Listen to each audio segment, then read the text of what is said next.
উইন্টারে এসে আপনার যেটা হয় সেটা হলো যে মানুষের যে নর্মাল ফিজিক্যাল অ্যাক্টিভিটি সেটা কমে আসে,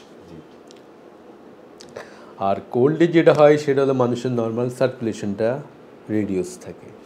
তো বডিতে যদি সার্কুলেশন কোনো কারণে রিডিউস হয় তখন যে পেইনগুলো আছে শুধু ব্যাক পেইন না, অন্যান্য পেইনও সেটা কিছুটা অ্যাগ্রিভেট হয়। তো সেটা যাতে অ্যাগ্রিভেট না হয় সেটার জন্য সবচেয়ে ইম্পর্টেন্ট যেটা করণীয় সেটা হলো কিছুটা এক্সারসাইজ করা, regular, everyday should do some exercise.